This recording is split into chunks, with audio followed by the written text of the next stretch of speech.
say with a laugh, low with it. They use madness, cure madness.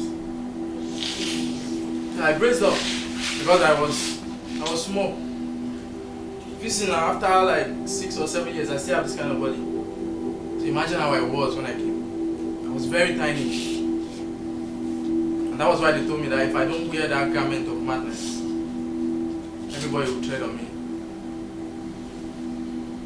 So I became used to that lifestyle. I was working in an hotel then in the Yanogoro mainland. We had a bar where people came and drink. So one customer came, I bought drink, he bought 2 Golda. By then we were selling it 550. So you know, at some point he got high. So I went to him and like, okay, give me my money, we don't close. And it was towards 11, 12 o'clock. It was like, Kilele, like who be this one? So now 1 bottle when drink. I gave you 2 bottles, and the bottle dey ground. Pay me my money. The next thing the man did was, he stood up, tried to leave. And I remember the slogan they gave me, fine boy, dey body, oba dey body. I was like, sir, I know they go anywhere. You guys give me my money. You know, elderly people in Yoruba land, they value respect so much. She was like, why would I say that to him? He slapped me. He slapped me the first time because of the elderly age. I said I had to calm down. I was like, sir, I'm respecting you because of your age. Give me my money. So he tried punching me again. I know that bottle is very strong. So out of anger, I took the Golda bottle and I smashed him. You know, elderly man, around that 50, also when he was high, very high. When I smashed him, he fell. You know, I thought maybe he was joking. I said, guys, stand up, give my money first before you go faint. Everybody was like, ah. But boy, he started rushing me. And I was saying, I'm only my money, why does this man give me? All this thing that is going on, this man is not talking. You know, wake up again. You know how Yoruba people behave now? I want to beat me. They mashed me. It didn't even end there. I had no idea that this man had children. Huge ones. They came out.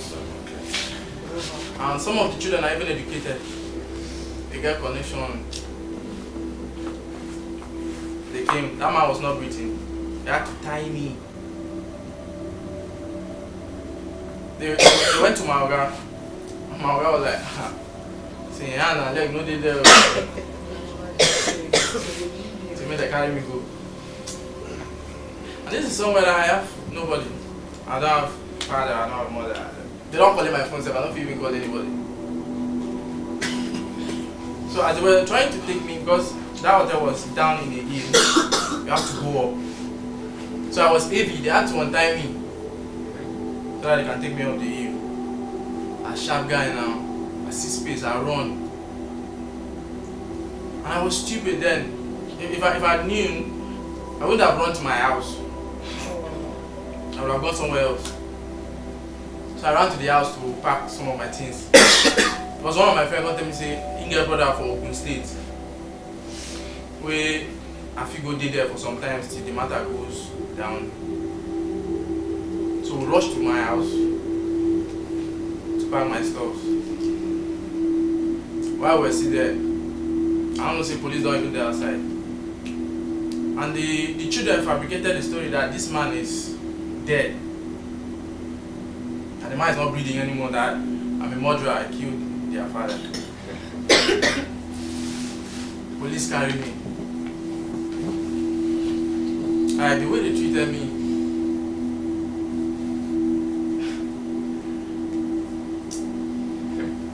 Police carried me. That night, I was begging. I paid Mark call my papa. At least let me call somebody. Because I knew if they gave me my phone, at least if I call my father, there might be a way.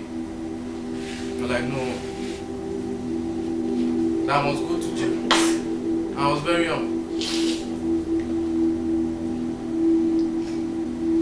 See, I saw hell that night. And this is 1,100. Just 1,100. If I knew, if I had foreseen it, for your book, my salary then was 25,000. 1,100 from 25,000. There would still be money left for me. So they took me that night. I don't even know the station where they carry me go shop. But I shall not say that night was hell for me. And I was very scared because they told me that man was dead. I was shaking.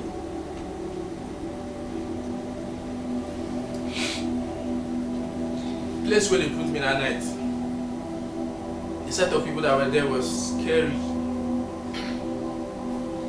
And they asked me, what did you do? I explained that they're beating me, and I'm a murderer, that I killed someone. And when they got peace was when I told them that the man was towards 50.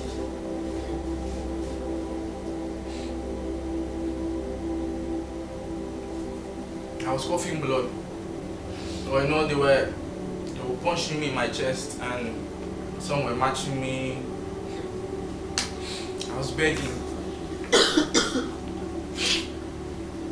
All those things happening, they didn't even allow me to call my parents. They don't even allow me to call anybody that I know. But then I felt I had contact. I felt I was strong, I felt I was bold. I felt nobody could intimidate me. I felt I was powerful. I want Nigeria on for me. I was this close to losing my freedom. I stayed there for 2 weeks.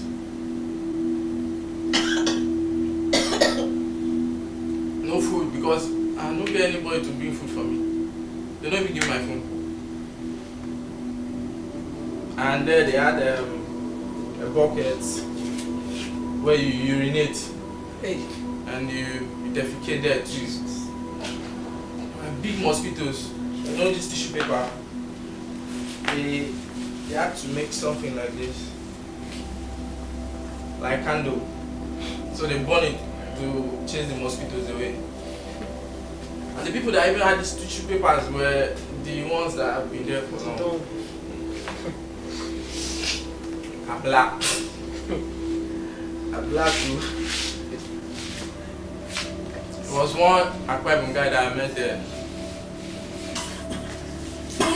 The parents brought bread for him. Got small for him.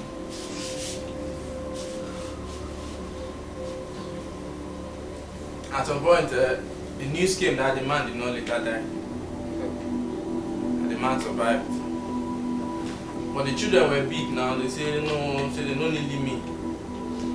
They almost killed their father. I have to go to jail. I was begging. I begged they just allow me to call my father. At least they should know where I am. But that's how some people go to prison in Lagos. Your family will not even know. This I'm saying happened last year.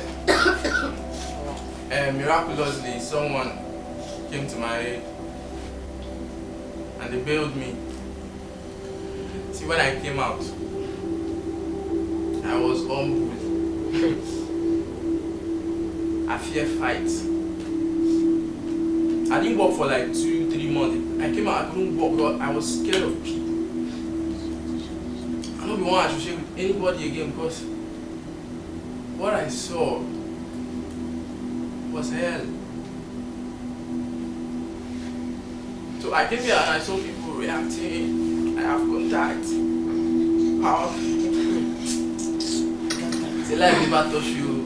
Alone. Life touch you, you go bend. Alone. Yes, so. See, Baba, life won't do me. Yeah, in Lagos. If you get contacts, maybe you don't get phone to call that contact. Yes. What's that funny? True. Bro, all the best. Not okay. I lost my self-confidence. I lost my self-esteem. At some point, I wanted to isolate myself from everybody. Because there are some set of people that will trigger you. You don't get that grace to control yourself. So I had in mind to speak to some people personally about this. But when Marshall said that we should share our story, I thought, okay, this might help. At least I should say it to some people. It just be nice. 1,100 almost sent me to life imprisonment. The murder case of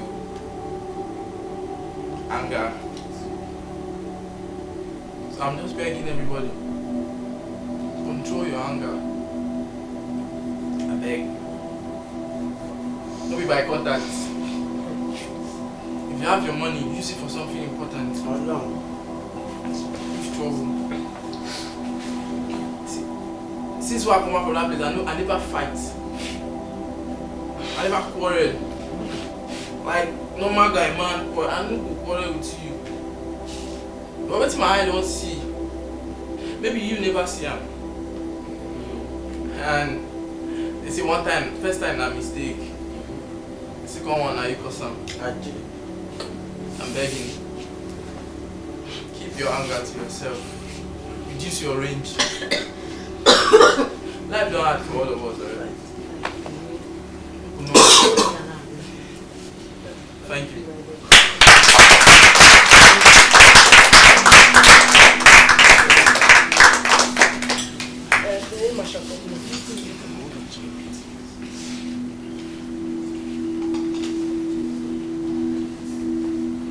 Thank you, T.Y.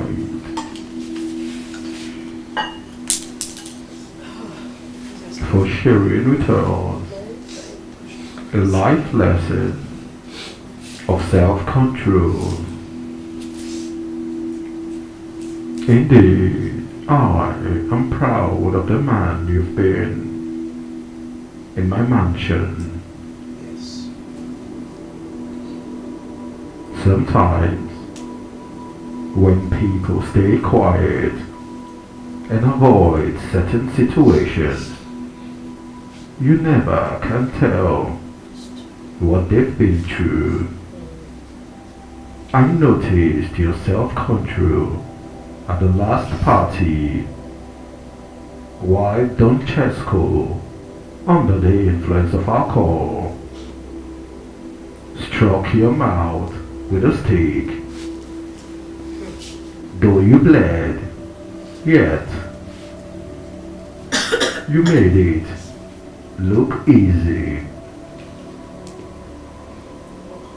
Many housemates might not be aware of this, but I see the things you do not see.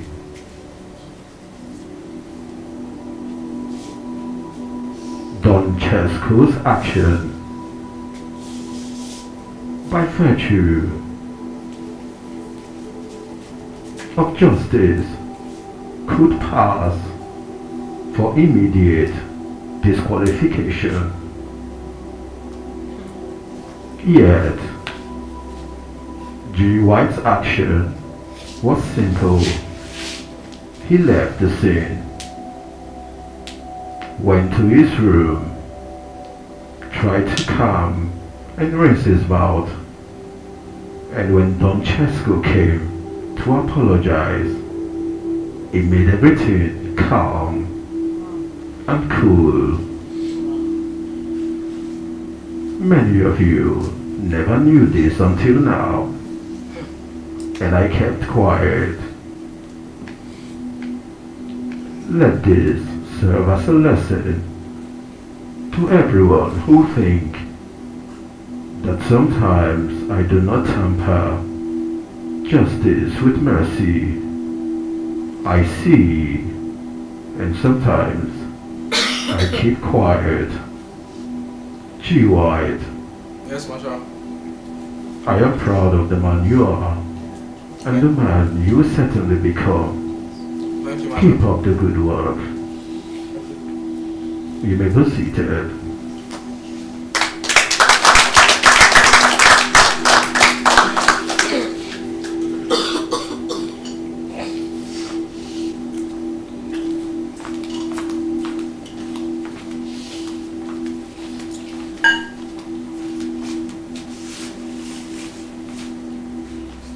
Good evening, everybody. Okay, I want to tell this story. It's been so many years back, but I think that sometimes the story they told you or what you hear about some persons might not really be the truth. Okay, many years back, I work in a hotel in Abuja. So I was on night shifts, and sometimes what we do is, sometimes you have your plastic rubber, you can take water and put in the freezer overnight, then in the morning it's already blocked, you take it home and all of that. So this particular day, I put water in this 4-liter white rubber and I drop it in the freezer. After the next day, when I was about going, I took the water and I went out to the staff gate to log out and go home. Immediately I got to the staff gates, the security lady there opened the rubber and touched the substance inside and brought it out and told me this is oil, that I stole oil. It was a crazy experience. I had to stay back. How? Where? I had to stay back and wait for the management staff to resume, and I was asked questions. I said everything that happened. I was also told them to check the CCTV to see if anything like that happened. But I was given a query. I answered my query. I was placed on suspension for 1 month. After my suspension, that incident was the beginning of my nightmare or misery in that place. Wherever I go, people see me as a thief. In an environment where everybody is pointing at you that this one is a thief, this one is a thief. I lost my self-confidence, I lost my respect, I lost the courage to move on. But the Nigeria system, there's no job anywhere, so you just have to stay put. I was there. Then the management staffs started becoming, one person in particular, he started becoming funny, start making some unnecessary demands and all of that. So after some time, I was demoted from the department I was to steward. After I came back from my suspension, I was demoted to steward. I had no option but to still continue. Then one day, when I finished the dishes in the dishwasher, I went to take my bath at the staff quarters. So when I got there, I started feeling pain on my waist.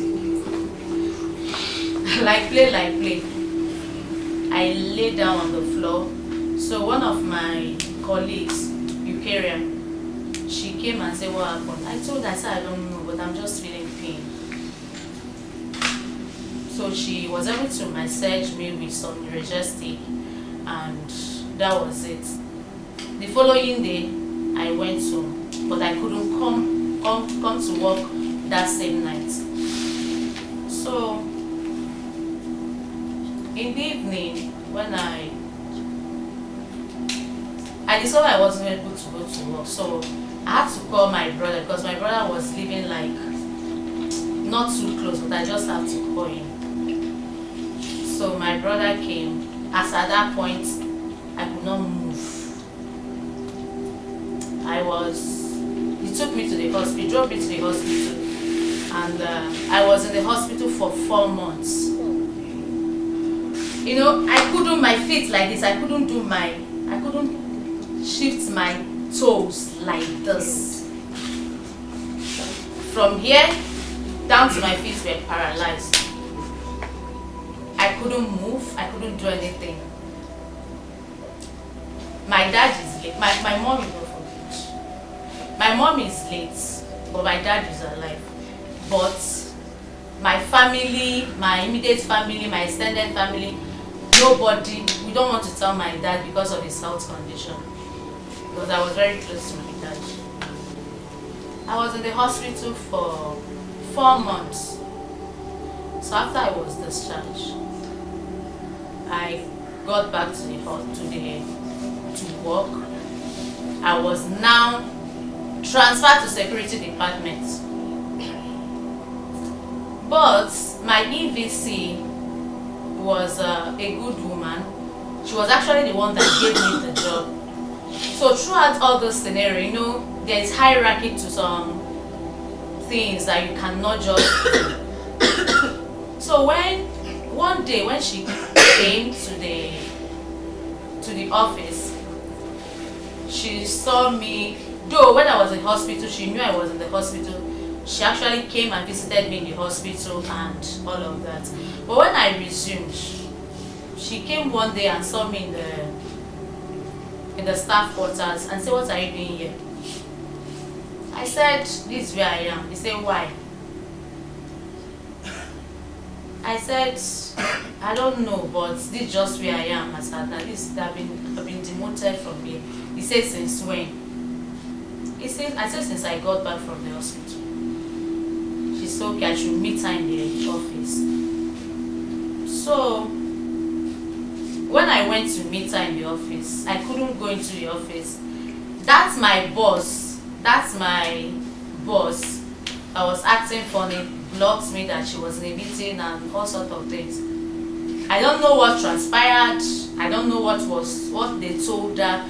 But the thing is that I couldn't have access to her any longer. Sometimes if she's walking, she would just walk past me and go in. So I continued. Then there was a day I closed from work. I was still in the security department. I closed from work and I went out. On going outside, I wanted to pick something from my bag and I saw some snacks that was tied and put inside my bag. I turned back. I didn't say anything to anybody. I just got turned back. Stylishly remove it, drop it there, use some other bags because there's a place we put our bag, use some other bag and block it, and I carried my bag and left. So after that, anything that got missing in the office, it is me. If money is missing, it is me. If phone is missing, it is me. Anything at all, it is me. I became the thief. So I don't know who was behind it. I just don't know anything. So after some time, there was a lady that came for NYSC in our office. Everybody drops their phone and what have you. So I was posted to work at the lobby. the person that was at the staff gate where the bags were, the lady, that was when BlackBerry was raining that time. The first BlackBerry that came out, the girl's phone got missing. Yeah. Me that was in the lobby, because at that time I became very careful. Even if I'm pressed, whatever that is happening to me, I will not even want to leave my post. So after everything, they started looking for phone. Now me now normally. So at the end of the day, they said, okay, let's go to our house. Me and the lady that was at the start, let's go to our houses and make a search. They took her to the house. Our security officer. When we got to the place, the lady's house, there was nothing that was done. We had just stayed there. He just raised one this thing up like that, and at the end of the day, we drove to my house. When we got to my house, my bedroom was scattered. Jesus. My parlor was scattered. Everywhere in my house, the WC was opened. They didn't see anything, so we got back to the office. After they knew that nothing was seen on me, I was still given 1 month suspension. So at the end of it's funny now. I'm just laughing over it now, but it wasn't funny. It wasn't funny. So at the end of the day, I told myself, is it not better I leave this work so that I will have peace? The second thought, work no day. You get? So I stayed. I didn't know what to do. I just stayed. I was later, after I came back from that suspension, I was moved to laundry department. At that time, it was now like I was having a direct, not really a direct, because I was having a, I don't know how to put it, encounter with my boss, not my direct laundry department manager now, that same man. So that is I was, because sometimes the managers drop their clothes at the laundry department for washing and all of that. If he come, is whether I'm around or not around, if he come, his clothes are not washed, I will receive query. So there was a day something happened after I closed from work, and I left. I went to one of the guests in the room forgot money in his bag. It was my duty to tag the clothes for them to wash. After I didn't tag the clothes, I left. It was after I left that they brought the clothes. So the following morning, I was on afternoon shift. When before I resume, I will receive a call that I should come to the office. I went to the office. They said, so man, room, I can't forget that room 302. That he dropped his clothes and so amount of money. It was even dollars. I think it was $1,000 or $800. Can't remember. After I did not see the clothes, when was it brought? They checked when I logged out at the end of the day, but at the end of everything, normally I still receive query for what I did not know anything about. So this man told me that he will make sure he frustrates his life, not me. And I told him that you are the boss. I will not curse you, but you will see worse than what you are doing to me. He now said, I did not do anything, no. Every other thing that you're doing, it is your fault. So, are you not the thief? Are you not the one that stole this? Are you not the one that did this and that? And all of that. You know when you'll be walking, some of your colleagues will be one side, now you they gossip about. So there was one man that one of our main guest. Anytime the man comes to Nigeria, he lodged into the hotel. So I got to know him when I was at the security department at the gate. So one day the man came. I was not on duty. That time I was still in. I've gone to the laundry department. So the man now requested to see me. I went and I saw the man. So the man said, "What happened? This one, this one." I told him that I had some issues. I was in the hospital for months and this and that. So at the end of the day, the man said, "Okay, what can you do?" I told him, "Talk.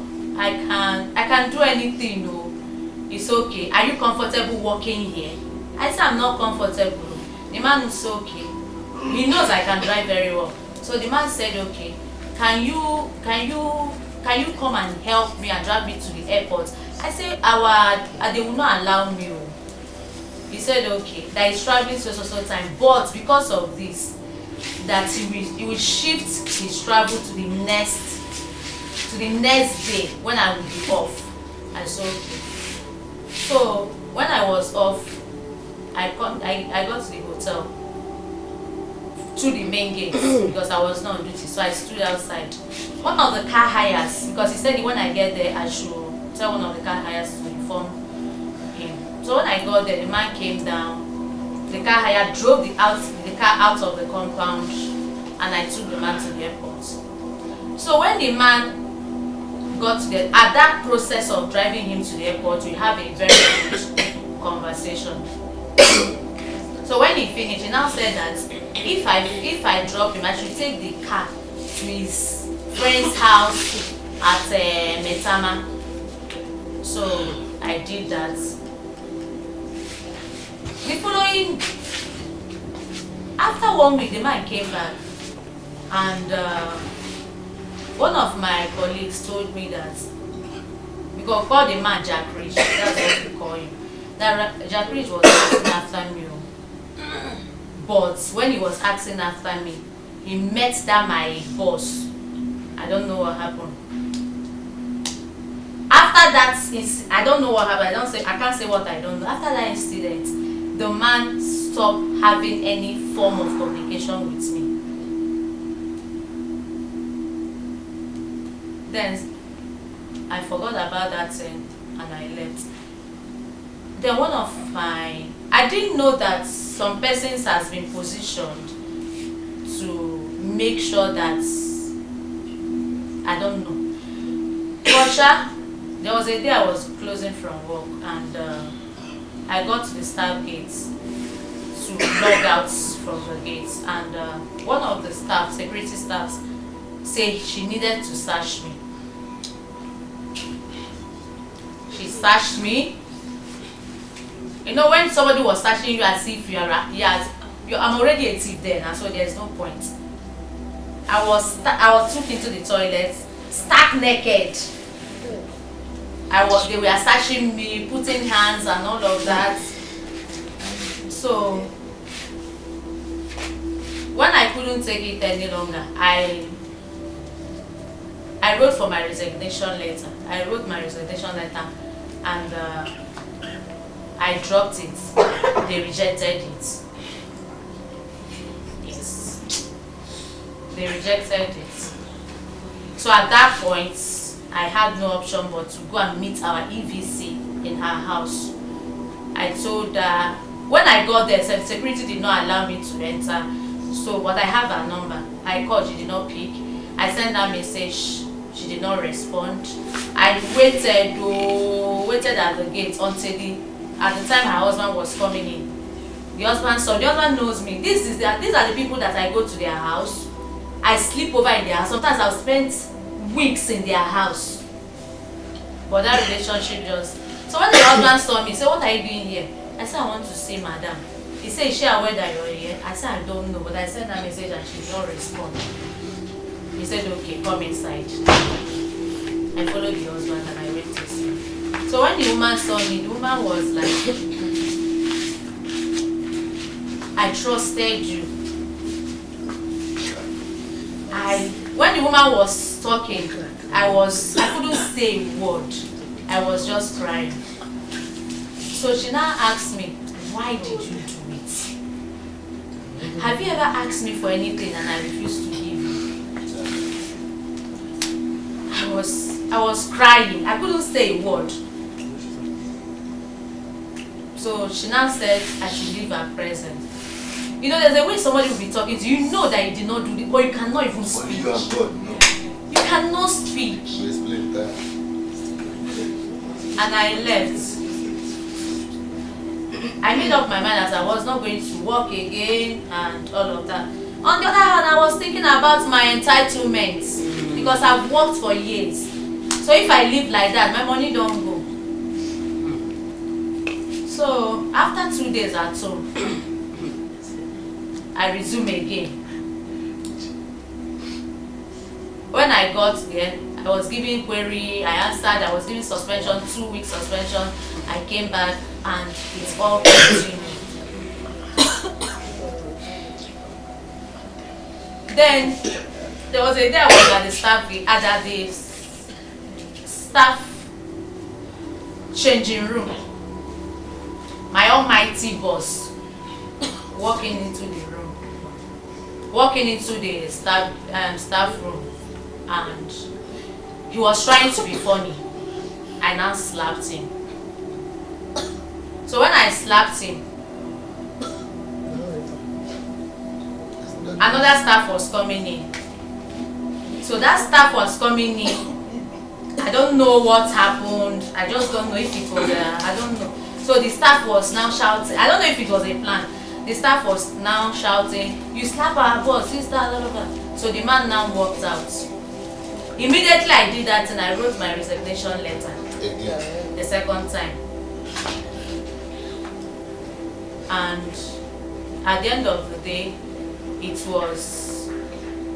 they returned it back to me and now gave me a sack letter. I said, glory be to God. So I left. When I was leaving, I knelt down at the gates, at the staff gates, and I cried. I prayed. Only me know the prayer I prayed. And I left. After 1 month,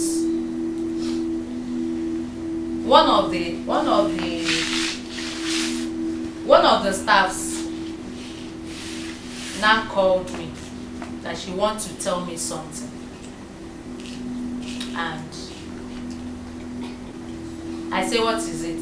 She said she just wants to send me, so she wants to see me. I say, if it's anything about the office, I've grown past that one. I don't want to have anything to do with it. Yeah. And besides, when they give me the sack letter, they didn't give me my entitlement till after 1 year. So when she came, she started saying all sorts of things. How now my boss tried to do so many stories. My boss, how they planned to put the oil and how they do so many things, this, that. I said, who instructed you? She said she doesn't want to call me because her job is also at stake. I said, okay, no problem. Then she left. After like 1 month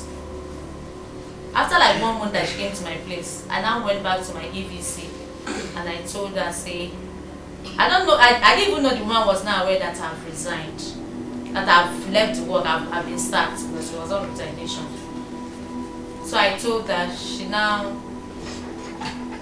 was like, when I told her everything, I told the lady that came to my house, I said, can you say this before the EBC? She said no. I don't have evidence now. So I went to her because I was still looking at if they would pay me my entitlement so that I would just move on. After everything, my EVC called me in the office and scheduled a meeting between me. Like after I told her that I summoned courage to tell her everything that happened. She summoned a meeting between me, that's my almighty Oga, and some other 2 persons. And that was when I discovered that it was a clique to actually bring somebody down, not me. But I don't know how they were able to convince the EVC the second time that this is. But the long story, the whole story is that at the end of the day,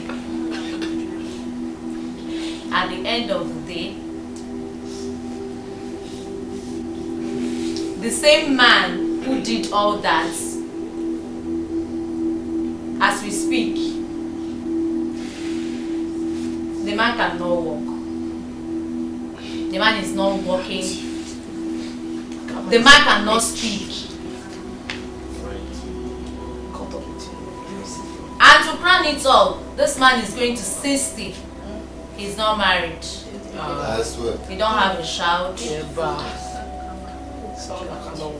Why I'm telling this story is that sometimes what you hear about people might not be the truth. Yes. Because it happens to me. Sometimes you'll be hearing, have a one-on-one relationship with that person before you conclude that this person is this. It's like this. Till tomorrow, anywhere they see me, I'm still a thief. Except the people that came at that meeting. Till tomorrow, anywhere my fellow staff sees me, I'm still a thief to them. Sometimes what we hear is not actually the true story. It's not actually the true story. And sometimes when you decide that this is the kind of life you want to live, stick to it. No matter how you are being pushed. No matter how you are being pushed. So I just want to use this, my story, to encourage some of us. I know some of you must have had similar experiences. Some of you must have had, but when you know that your conscience is clear, when you know that you have nothing hidden, just be focused. And at the end of the day, the God where they fight for your own will still fight for you. And when he fights for you, you will hold your peace. Thank you.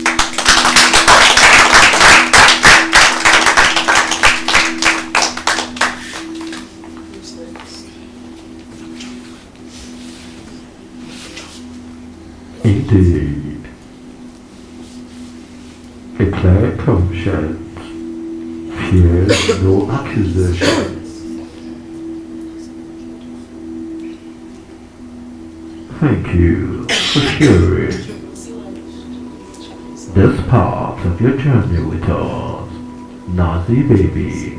Thank you, sir.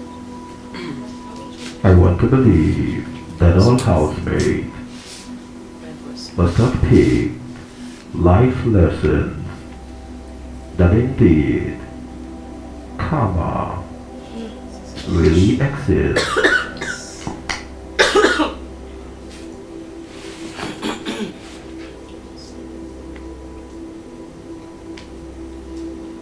I noticed that some housemates who never had the courage of sharing their stories are feeling the empty seat. The floor is still open.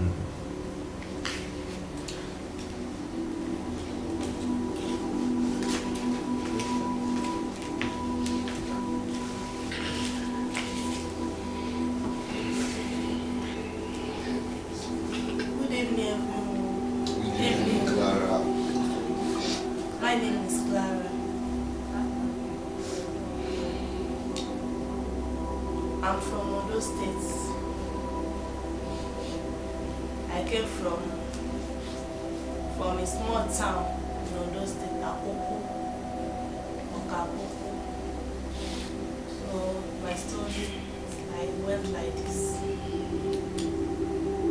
From my childhood, I'm the only child of my parents, only daughter.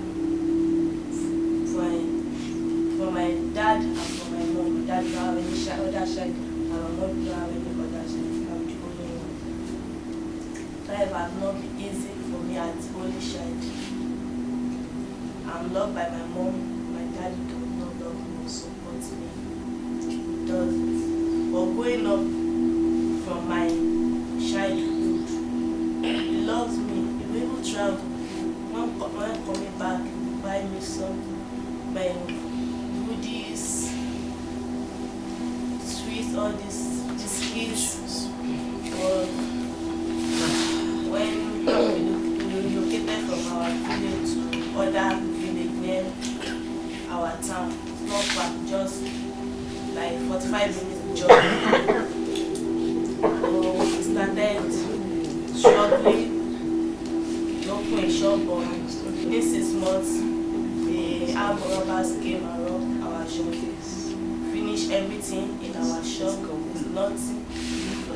So my mom, she's a nurse. So and my mom is scared of my dad because he's shouting now. You must do whatever he instructs you to do, even though it's not right. You must do it. You must do it. So he told my mom to leave her work, to go back to the village. When we went back, everything was not going well. They changed my school from Catholic school, the best school that I'm going there, to school that is not, they don't even care. A brilliant and a sharp girl became a dull child. That even the teacher that was teaching me there was our neighbor who knows everything. If she's beating me then she will be talking to me, cousin for her. She will be laying insult on me that this nonsense child. They name you God. You God, you God. God. Where is God? You'll be beating me, talking all sort of nonsense words to me. I would tell my mom would say I should just forget about it. My mom will pay my school fees. My dad was not supporting me. She was managing. Even I'm the only child though. We will not buy anything at home. We will not buy anything. My mom will take care of everything. Feeding, clothing, everything. Let me bust your brain. If we are celebrating Christmas, my mom will have to buy our clothes for my dad and for me. Sometimes my mom cook with the little money she has. My dad will complain that I can't cut meats. They tell no meats. Why? There no meats. Why will you give me instructions? This kind of thing. My mom cannot talk. She's a gentlewoman. As you see, my mom cannot talk.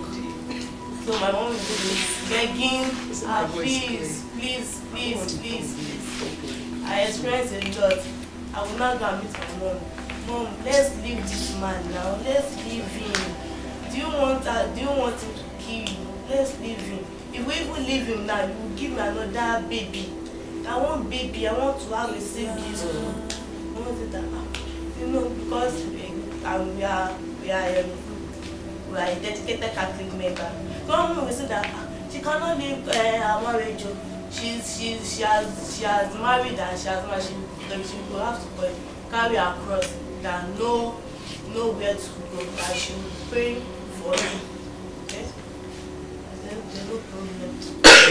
So I guess I finished my primary school at GSS1. He tried his best.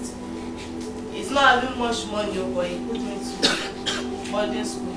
But my mom take the responsibility. Much of it, my mom carried it. Provisions, everything. And those are the things that's really that are expensive. All these provisions, bed, these new things to buy. He paid my school fees and my hostel fees. So, and my mom told him that he should just put me in government school where they can, it's money to afford my school fees. But I spent just 2 years when I left there. So I was promoted to JSTV because I did not make it I have E in my maths. Now I went to say, told the proprietor of the new student they should repeat me, and the man asked, but they did. He has written their entrance exam that he did well. The promotion to JSS, he did well. Said no, that I must repeat that class. So I did. I repeat the class. I repeat that class, and everything was going fine. Everything was going fine. He's taking care of me, but my mom is the one doing everything. Mostly all my careers. But after when I was in SSTV, that I was now happy that I was almost done with my secondary school.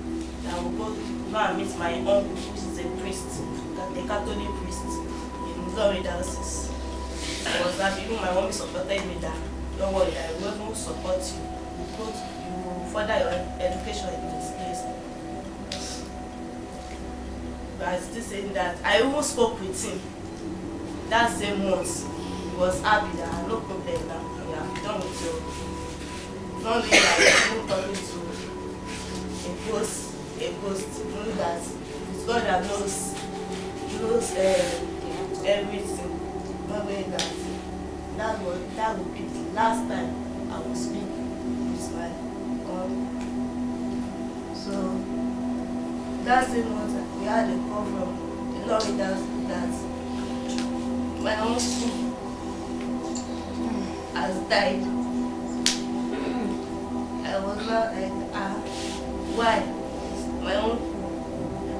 But it's not sick. I spoke with him. It did not sound as if it was sick. I cried, my mom cried. He tried.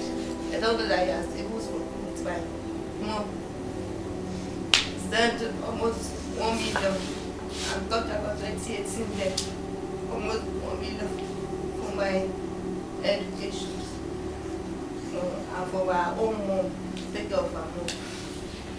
So, and before then, my dad had to correct my mom that he beat my mom. Beat her to assuming my mom did not rush my mom to hospital. By now, I will not have my mom now. I will not have a mother, and I know what God, and I know God's plan. So, is a person that is. I ran out that midnight around 11 p.m. in the night to go and call the other neighbor. The person that I went to go and call, his house, very far from our home. I went there to go and call. And this, my dad did not open the door for that man to carry my mom. He did not open. My mom, when that was even telling me, you should please open the door, let's carry this woman to the hospital. So my mom now later opened the door, carried my mom to the hospital. My mom's head was full of blood. To her neck, everything was blood. And barely see the blood on her head. But thank God that we found the person that survived, that revived her that night. Now we see a nearby hospital that take care of her. So when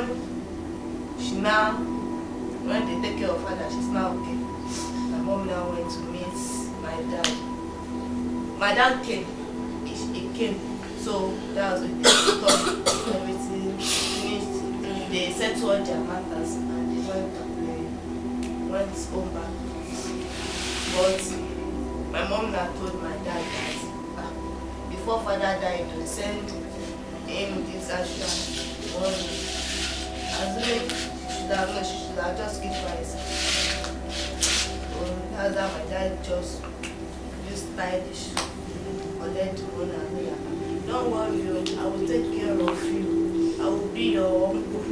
I will be a father for you. I will be everything. My mom accepted and she gave out the money.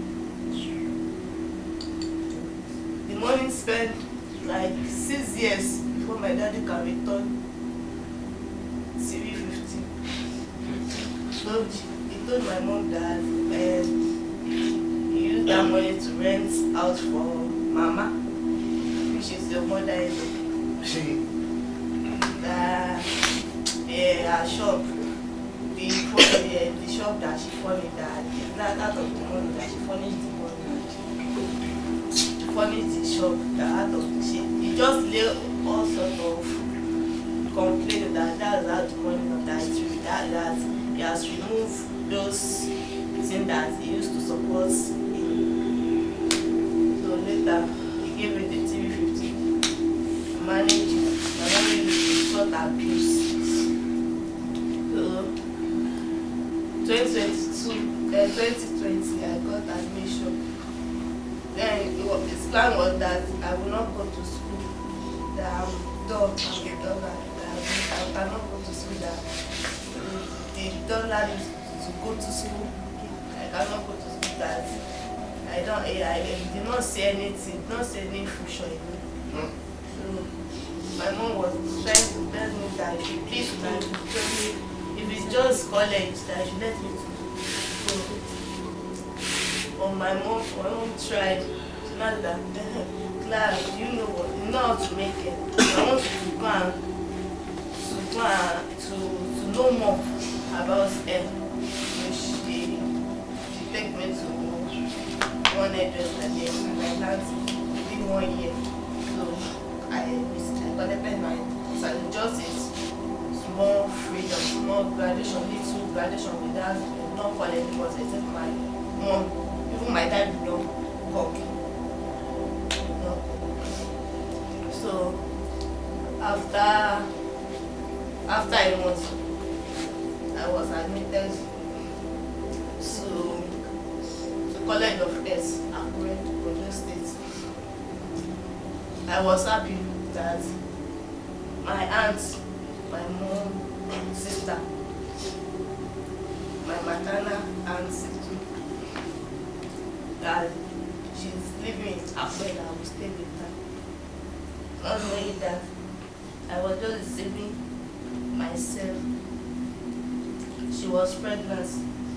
She called my mom that she's already in the hospital, that they should pray for her. She went to the hospital by herself. She carried all her hospital things by herself. Nobody helped her. She walked with her 2 legs to the hospital. So my mom called, said that everything is fine, but the state hospital is right, but their doctors, are they doctors of training or those student doctors? They are student doctors, but they know what they are doing. If you know that you are not sure, call your husband to come and carry you to private hospital. And she said that she's fine, that they are taking care of her. My mom called, they are not people until midnight. They now called. Everywhere was noise. What happened? Has she giving birth? She has not been giving birth. She died with her pregnancy.